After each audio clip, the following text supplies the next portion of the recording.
بسم اللہ الرحمن الرحیم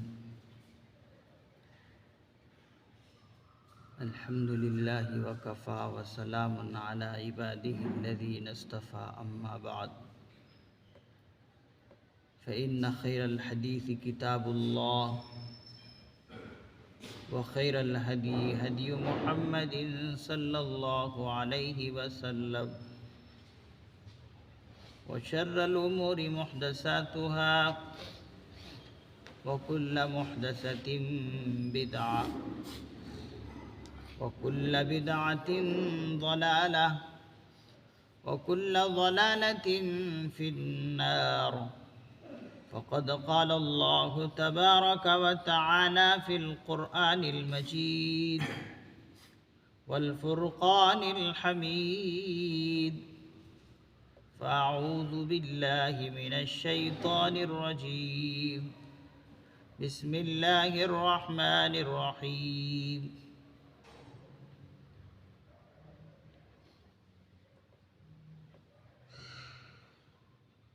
لا أقسم بهذا البلد وأنت حل بهذا البلد ووالد وما ولد لقد خلقنا الإنسان في كبد أيحسب أن لن يقدر عليه أحد يقول أهلكت مالا لبدا أيحسب أن لم يره أحد ألم نجعل له عينين ولسانا وشفتين وهديناه النجدين فلاقتحم العقبة وما أدراك ما العقبة فك رقبة أو إطعام في يوم ذي مسغبة يتيما ذا مقربة أو مسكينا ذا متربة ثم كان من الذين آمنوا وتواصوا بالصبر وتواصوا بالمرحمة أولئك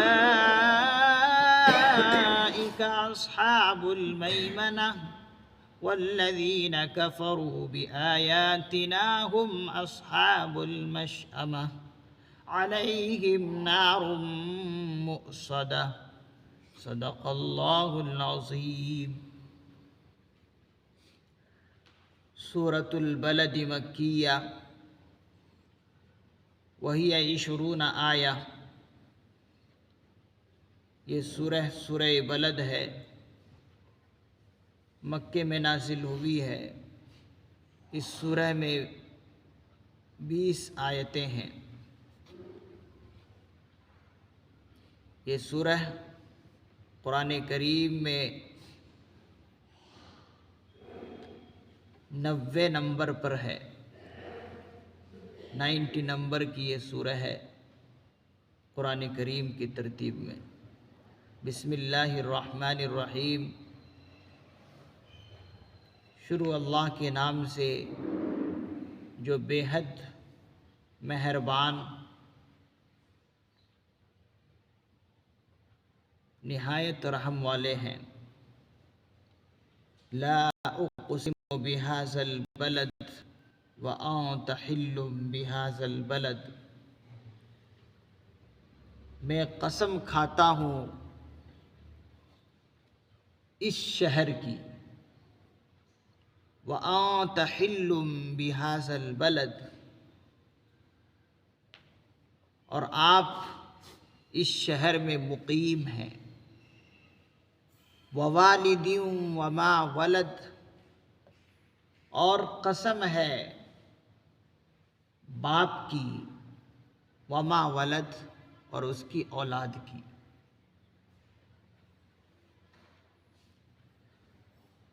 اللہ رب العزت ارشاد فرماتے ہیں کہ میں اس شہر کی قسم کھاتا ہوں۔ اس شہر سے مراد حضرات مفسرین اعظام نے فرمایا کہ یہ شہر مکہ ہے، مکہ مکرمہ مراد ہے۔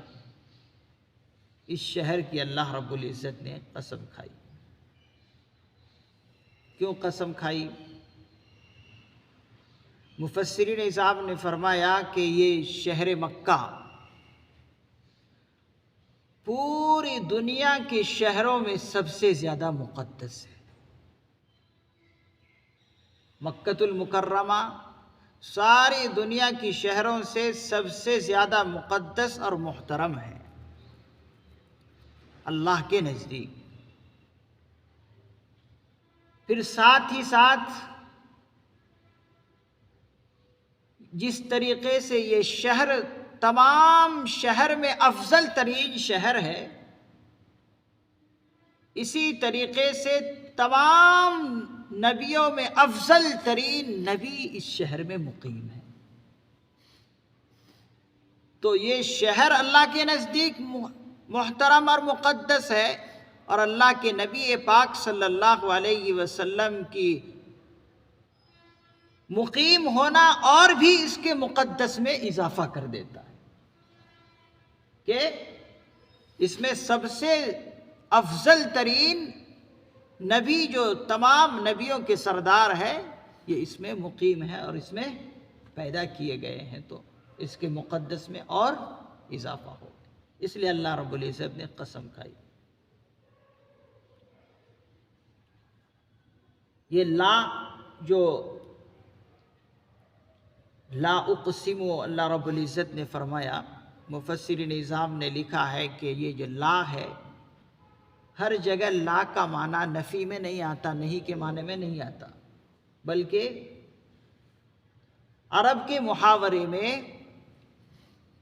زیادہ تر جو ہے لا کا استعمال کرتے ہیں، لیکن لا ہر جگہ نفی کے معنی میں نہیں آتا۔ تو یہاں لا زائدہ ہے، جس کے معنی یہاں پر نفی نہیں لیا گیا، کیونکہ عربی محاورے میں اور عرب کے لوگ اکثر جملوں میں لا کا استعمال کیا کرتے ہیں، تو یہاں لا زائدہ ہے، نفی کے معنی میں نہیں ہے، نہیں کے معنی میں نہیں۔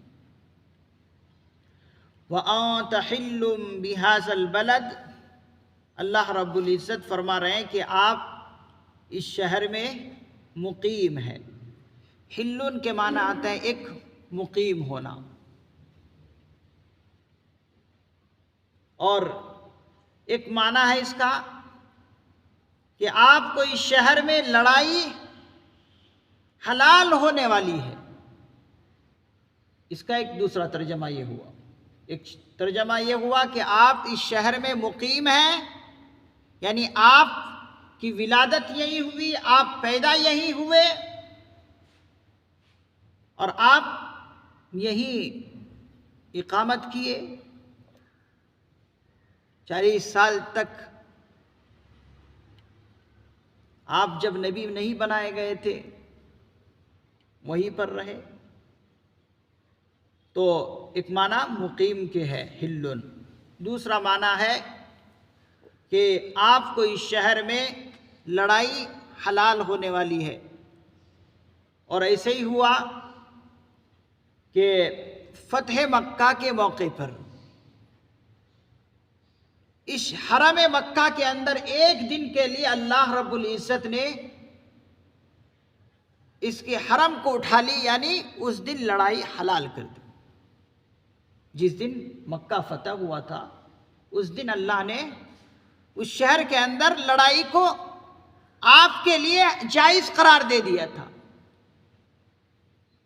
پھر اس کے بعد ممانعت ہو گئی کہ حرم مکہ کے اندر نہ تو کسی کو کسی کو قتل کیا جا سکتا ہے، قتل تو بہت دور کی بات، وہاں کے ایک جانور کو بھی مار نہیں سکتا انسان، اتنا مقدس بنا دیا حرم مکہ کو۔ تو ایک دن کے لیے جب فتح مکہ ہوا تھا سن 8 ہجری میں، مفسرین اعظام نے فرمایا کہ مکہ جو فتح ہوا ہے سن 8 ہجری میں فتح ہوا ہے، اور آج کون سی ہجری ہے؟ 1445 ہجری۔ کتنے زمانے پہلے کی بات ہوگی، دیکھ لیجیے۔ آج کی جو ہجری ہے 1445 ہجری چل رہی ہے، تو سن 8 ہجری میں مکہ فتح ہوا ہے، تو اس روز جو اللہ تبارک و تعالیٰ نے آپ کے لیے حرم مکہ کی حرمت کو اٹھا لی تھی اور لڑائی آپ کے لیے جائز قرار دی تھی۔ تو اس کی اللہ رب العزت نے قسم کھائی، اور یہ پیشین گوئی تھی کہ آپ جس طریقے سے آج مکے میں پریشان کیے جا رہے ہیں، لوگ آپ کو پریشان کر رہے ہیں، تکلیفیں دے رہے ہیں، ہر طرح کی مشقتیں آپ اٹھا رہے ہیں اور آپ کے صحابہ اٹھا رہے ہیں، آپ کے لیے ایک پیشین گوئی ہے۔ اللہ تعالیٰ خوشخبری دے رہے اپنے پیغمبر کو، ایک دن ضرور آئے گا کہ آپ اس وقت مظلوم ہیں، لیکن آپ کی مظلومیت ختم ہوگی اور آپ فاتحانہ طور پر مکے میں داخل ہوں گے، اور داخل ہوئے فاتحانہ طور پر۔ اس وقت کوئی انسان سوچ ہی نہیں سکتا تھا کہ اتنے ظلم و جبر کے کٹہرے میں کھڑے ہونے والا شخص، یعنی سارے کے سارے اذیتیں آپ کو لوگ دے رہے تھے، کوئی سوچ ہی نہیں سکتا تھا اس وقت کا کوئی ذہن والا انسان، فہیم والا انسان، کہ کبھی یہ انسان یہاں پر فاتحانہ طور پر داخل ہوگا اور یہاں پر ان کا ڈنکا بجے گا، کوئی سوچ نہیں سکتا تھا۔ اس وقت اللہ نے آپ کو پیشین گوئی کی تھی کہ پیغمبر آپ گھبرائے نہیں، آپ ہی اس شہر کے سردار ہوں گے ایک دن۔ اور ہوئے آقا علیہ الصلوۃ والسلام، اسلام کا سکہ جمع وہاں پر اور اسلامی حکومت آئی۔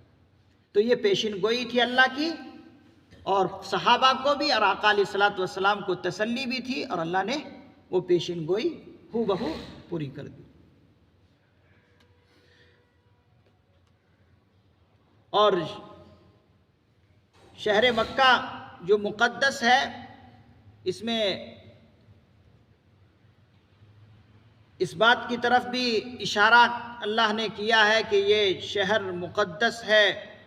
ہم نے اس کی قسم اس لیے کھائی ہے کہ اس مقدس شہر میں انسان جانے کے لیے ہر کوئی کوشش کرتا، دنیا بھر کے لوگ اس کی تقدس کو باقی رکھتے ہوئے اس کی عزت کے لیے، احترام کے لیے لوگ وہاں پر پہنچتے ہیں اور وہاں پر جا کر اقامت کرتے ہیں، ٹھہرتے ہیں۔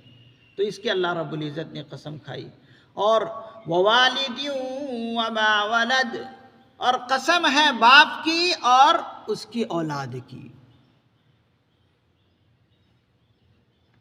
باپ سے مراد، حضرات مفسرین نظام نے فرمایا کہ باپ سے مراد حضرت آدم علیہ السلام ہے، اور اس کی اولاد سے مراد سارے نسل آدم ہے، یعنی پورے نوع انسانی۔ پورے انسان کے باپ کون ہیں؟ حضرت آدم علیہ السلام، اور اس کی ساری اولاد کون ہے؟ ہم سب ہیں۔ یعنی ابتدائی دنیا سے لے کر قیامت تک جتنے انسان پیدا ہوں گے، یہ سارے نسل انسانی کس کے ہیں؟ حضرت آدم علیہ السلام کے۔ تو اللہ تعالیٰ نے حضرت آدم علیہ السلام یعنی باپ کی قسم کھائی اور اس کی اولاد کی قسم کھائی۔ اور جواب قسم کیا ہے؟ آگے اللہ تعالیٰ فرما رہے لَقَدْ خَلَقْنَا الْإِنسَانَ فِي كَبَدٍ۔ یہ جواب قسم ہے کہ قسم کیوں کھائی اللہ رب العزت؟ وہ جواب قسم ہے، یعنی قسم کی جواب ہے کہ ہم نے انسان کو بڑی مشقت میں پیدا کیا ہے۔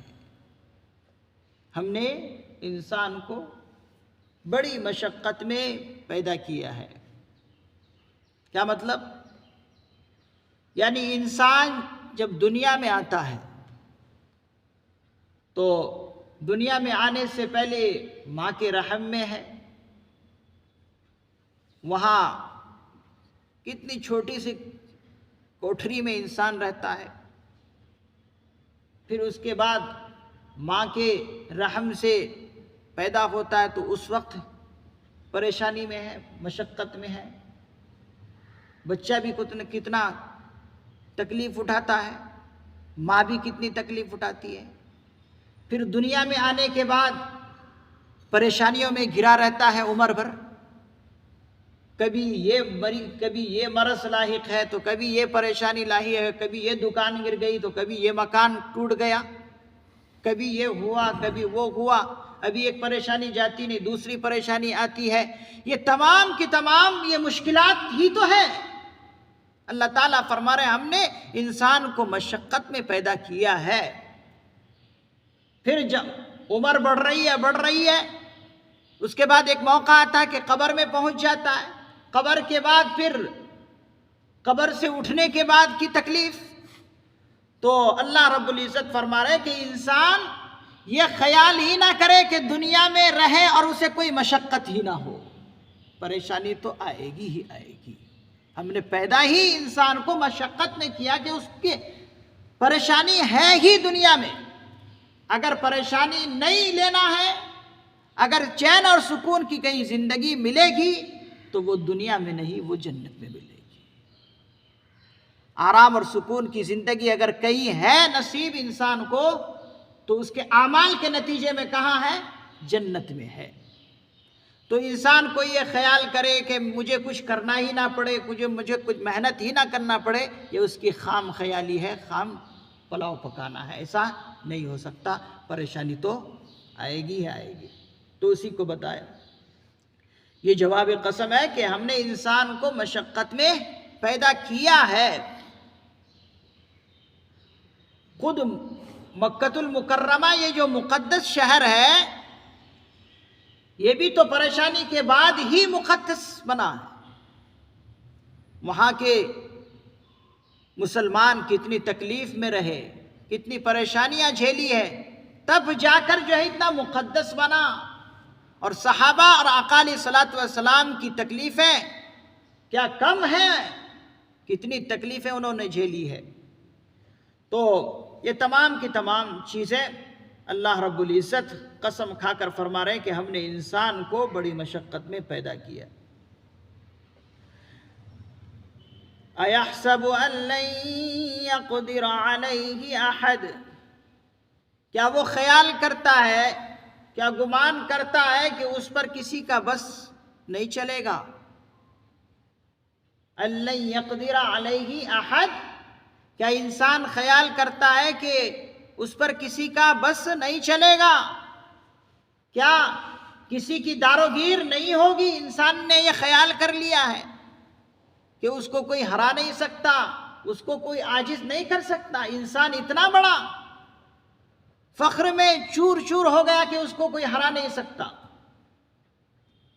جیسے کہ کتنے لوگ مکے میں رہا کرتے تھے جو اپنے آپ میں فخر، غرور اور تکبر میں رہا کرتے تھے کہ کون ہمارے گلے کو دبا سکتا ہے، کون ہمیں عاجز کر سکتا ہے۔ کتنے بڑے بڑے نافرمان مشرک رہے، ابو جہل، ابو لہب، عتبہ، شیبہ، یہ بڑے بڑے سردار کہلاتے تھے۔ کیا کہتے تھے؟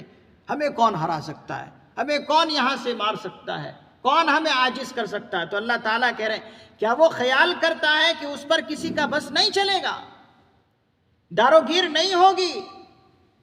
ضرور ہوگی، وہ خیال غلط کرتا ہے۔ پھر کیا کہتے تھے وہ کافر لوگ وہاں کے، مکہ مکرمہ کے؟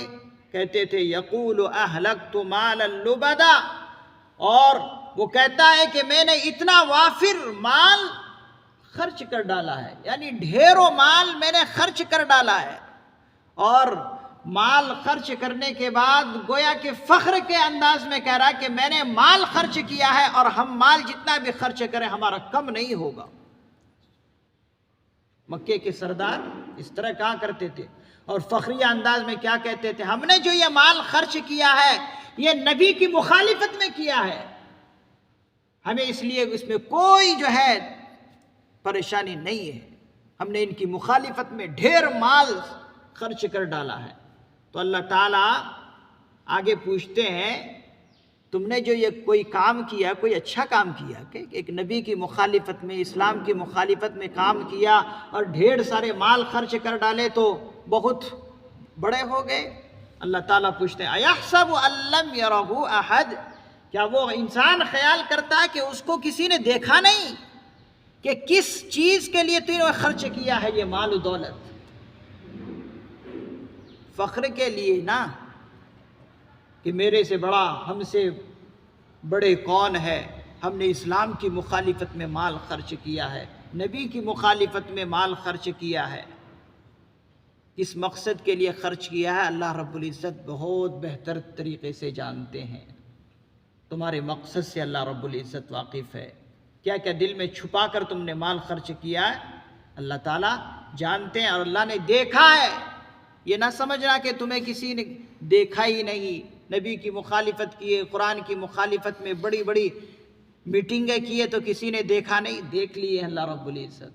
پکڑ ضرور ہوگی، اور پکڑ تو کیے ہی کیے، دنیا میں بھی پکڑ کیے، دنیا میں بھی ذلیل و خوار ہوئے، اور آخرت میں تو ذلت ہے ہی، ابھی باقی ہے وہ۔ اللہ تعالیٰ اب انسان پر کیا احسان کیے ہیں ان کا ذکر کر رہے ہیں۔ أَلَمْ نَجْعَلْ لَهُ عَيْنَيْنِ، کیا ہم نے اس کو دو آنکھیں نہیں دی ہیں؟ وَلِسَانًا وَشَفَتَيْنِ، اور ایک زبان اور دو ہونٹ نہیں دیے ہیں؟ وَهَدَيْنَاهُ النَّجْدَيْنِ، پھر ہم نے ان کو دونوں راستے بتلا دیے، خیر اور شر کے راستے بتلا دیے۔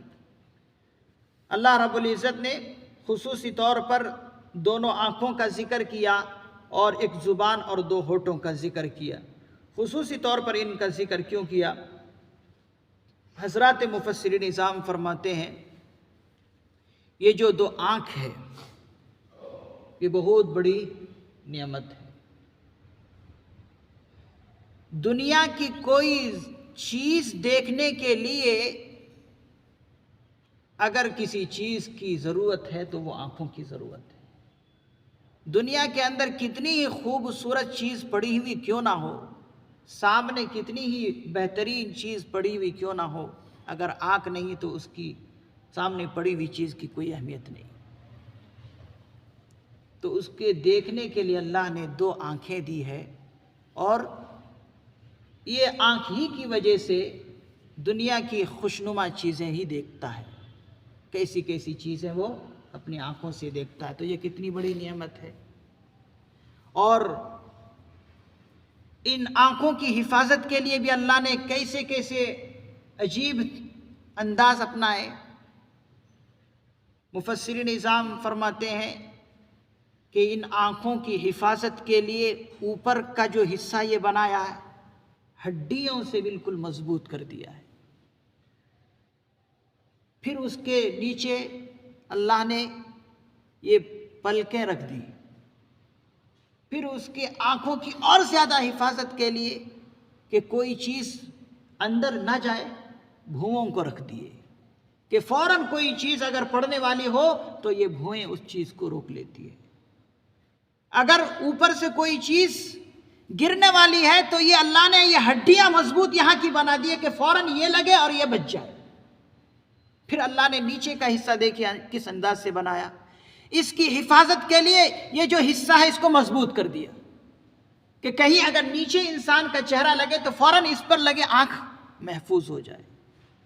تو اللہ تعالیٰ اس لیے بتا رہے ہیں کہ یہ دونوں آنکھیں جو دی ہے یہ بڑی عظیم چیز ہے اور بہت بڑی دولت ہے۔ کیا ان آنکھوں کو ہم نے غلط جگہوں پر ڈالنے کے لیے دیا ہے، یا اسلام کی مخالفت میں اور نبی کی مخالفت میں یہ ہم نے آنکھیں دی ہے؟ نہیں، بلکہ اللہ تعالیٰ کی ایک ایک نعمت کو دیکھ کر سبق لینے کے لیے اور وحدانیت کو تسلیم کرنے کے لیے دی۔ اور زبان اور اسی طریقے سے دو ہونٹ۔ اب انسان کے ضمیر میں، دل میں کتنے کی امنگیں ہیں، کتنی کی باتیں ہیں۔ اب دماغ میں وہ باتیں آتی ہیں، اب اگر انسان کے پاس زبان نہ ہو تو وہ اپنے اندر کی بات کیسے ظاہر کر سکتا ہے؟ اندر دماغ نے تو الفاظ بنا لیے، اب ان الفاظ کو ظاہر کرنے کے لیے اگر زبان نہ ہو تو کیا فائدہ؟ تو اندر کی دماغ کے جو ترجمان بنا دیا، معافی ضمیر کو ادا کرنے کے لیے جو ترجمان بنایا، یہ زبان کو بنا دیا۔ اگر سب کچھ ہو، زبان نہ ہو، تو اپنے معافی ضمیر یعنی اندر کی بات کیسے ظاہر کر سکتا ہے کسی کے سامنے؟ تو یہ اللہ تعالیٰ فرما رہے ہیں کہ یہ بہت بڑی نعمت ہے کہ ہم نے تمہیں ایک زبان عطا کی۔ پھر وشفتین، دو ہونٹ دیے، اس پر بھی غور کرنے کی بات ہے۔ اور اللہ نے بتایا کہ دیکھو یہ زبان دی ہم نے ضرور ہے، لیکن تلوار سے بھی زیادہ بہت خطرناک ہے۔ یہ دوسرے لوگوں کے لیے بھی خطرناک قسم کی تلوار، ایک طرح سمجھیے اپنے آپ کو ختم کرنے کے لیے بھی یہ بہت خطرناک زبان ہے۔ تو اس کے لیے اللہ نے کہا کہ دیکھو ہر جگہ پر ایسے استعمال نہ کر لینا زبان کو کہ جہاں پر چاہے بس استعمال کر لیے، نہیں، بلکہ اللہ نے دو ہونٹ دے دیے کہ دیکھو جب زبان استعمال کرو تو قابو رکھ کر استعمال کرو، اس پر کنٹرول کر کے استعمال کرو۔ یہ نہیں کہ ہر جگہ زبان کھول رہے ہیں، نہیں کھولنے کے لیے جگہ جگہ پر یعنی موقع پر ہی کھولنے کے لیے اللہ نے ان دونوں ہونٹوں کو گویا کہ محافظ بنایا کہ دیکھو کھولنا ہے تو کھولو، لیکن تول کر بولنا، جو بات بولنے کی ہے وہی بولنا، اس لیے کہ یہ زبان بہت خطرناک ہے، تلوار سے بھی زیادہ خطرناک ہے۔ اسی لیے کہتے ہیں نا کہ تلوار کا زخم ختم ہو سکتا ہے، لیکن اگر زبان نے کسی کو زخم دیا تو پھر وہ جلدی زخم ختم نہیں ہوتا۔ تو اللہ نے فرمایا کہ ایک زبان ہم نے دیے اور دو ہونٹ دیے۔ پھر مزید فرماتے وَهَدَيْنَاهُ النَّجْدَيْنِ، یہ سب نعمتیں دینے کے بعد ہم نے انسان کو ایسے ہی نہیں چھوڑا، بلکہ دو راستے بھی بتا دیے، ایک خیر کا راستہ اور ایک شر کا راستہ۔ خیر کا راستہ جنت تک جانے کے لیے، اور شر کا جو راستہ ہے اس سے بچنے کے لیے کہ شر کے راستے میں، برائی کے راستے میں نہ جاؤ۔ یہ دونوں راستے ہم نے انسان کو بتا دیا کہ دیکھو یہ خیر کا راستہ ہے، بھلائی کا راستہ ہے، یہ شر کا راستہ ہے، اس شر کے راستے سے، برائی کے راستے سے بچے رہنا ہے۔ یہ دونوں راستے اللہ نے بتا دی۔ فَلَقْتَحَمَ الْعَقَبَةَ وَمَا أَدْرَاكَ مَا الْعَقَبَةُ۔ آگے اللہ تعالیٰ ارشاد فرما رہے ہیں پس وہ شخص دین کے گھاٹی میں سے ہو کر نہ نکلا، وہ شخص دین کے گھاٹی میں سے ہو کر نہ نکلا۔ وما ادراک ما العقبہ، اور آپ کو کیا معلوم کہ گھاٹی کیا ہے؟ ما العقبہ، اے پیغمبر آپ کو کیا معلوم کہ گھاٹی کیا ہے؟ اب گھاٹی کیا ہے اس کا ذکر اگلی آیتوں میں کر رہے ہیں۔ گھاٹی العقبہ سے مراد، جو گھاٹی مراد ہے کہ وہ شخص تب بھی گھاٹی سے ہو کر نہ نکلا، کا مطلب گھاٹی دین کے احکام کو بتایا کہ احکام خداوندی پر تب بھی اگر انسان عمل کر کے نہ نکلا تو وہ گویا کہ گھاٹی سے نہ نکلا۔ دین کے احکام یہ گویا کہ گھاٹی ہے۔ گھاٹی کس کو کہتے ہیں؟ دو پہاڑوں کے درمیان جو راستہ ہوتا ہے، دو پہاڑ ہیں، دونوں پہاڑ کے درمیان جو ایک راستہ جاتا ہے اس راستے کو گھاٹی کہتے ہیں۔ اور اس گھاٹی کو استعمال کب کرتے ہیں لوگ؟ جب جنگ میں لوگ جاتے ہیں تو جو جنگیں ہوتی ہے تو بعض دشمن جو ہے اس گھاٹی کو استعمال کرتے ہیں، اور اس گھاٹی کو استعمال کرنے کا مقصد کیا ہے کہ ہم اس سے بچ جائیں، یعنی نکل کر اس سے چلے جائیں، بچ جائیں۔ تو دین کے احکام یہ گھاٹی ہے۔ دین احکام پر عمل کر کے اگر انسان چلے گا تو گویا کہ وہ گھاٹی سے بچ کر نکل کر چلا گیا۔ تو اللہ فرما رہے ہیں تب بھی وہ شخص دین کے گھاٹی سے ہو کر نہ نکلا، اس کو دین کے احکام پر سے گزر کر ہی نکلنا چاہیے، دنیا سے جانا چاہیے۔ جو غلط راہیں ہیں، شر والے راستے ہیں، برے راستے ہیں، ان راستوں کو چھوڑ کر دین کے گھاٹی سے ہو کر نکلنا چاہیے انسان کو، یعنی اعمال صالحہ کر کے احکام خداوندی پر عمل کر کے چلنا چاہیے، اور وہ بتا دیا کہ دین کے گھاٹی کیا ہے۔ وما ادراک ما العقبہ، پہلے اللہ کے پیغمبر سے پوچھا کہ آپ کو کیا معلوم کہ گھاٹی کیا مراد ہے گھاٹی سے، پھر گھاٹی کیا ہے وہ بتا دیا، نیک اعمال ہے۔ فک رقبہ، وہ کسی کی گردن کی غلامی سے چھڑانا ہے، یہ ایک نیک کام ہے۔ کوئی قرض میں مبتلا ہے، اس کو قرض ادا کر کے قرض سے نکال دینا، یہ دین کے احکامات میں سے ہے، اچھا عمل ہے۔ کوئی قید میں ہے، جیل خانے میں ہے، اس کو چھڑا دینا، یہ بھی گردن چھڑانا ہے غلامی سے ایک طرح کی، یہ بھی ایک نیک کام ہے۔ او اطعام فی یوم ذی مسغبہ، تو دین کے کام اور دین کی گھاٹیاں کیا ہے وہ اگلی آیتوں میں ذکر ہے۔ اگر اگلی آیتیں تفسیر کی جائے اگلی آیتوں کی تو ٹائم بہت ہو جاتا ہے، انشاءاللہ اگلی تفسیر آئے گی، اگلی آیتوں کی تفسیر آئے گی۔ اللہ تعالیٰ سے دعا ہے اللہ تبارک و تعالیٰ ہم سبوں کو دین احکام کی گھاٹی سے گزر کر ہی دنیا سے رخصت ہونے کی توفیق نصیب فرمائیں، اعمال صالحہ زیادہ سے زیادہ اخلاص کے ساتھ کرنے کی ہمیں توفیق نصیب فرمائیں۔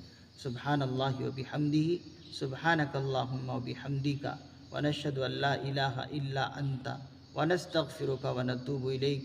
سبحان ربک رب العزت عما یصفون، وسلام علی المرسلین والحمد للہ رب العالمین۔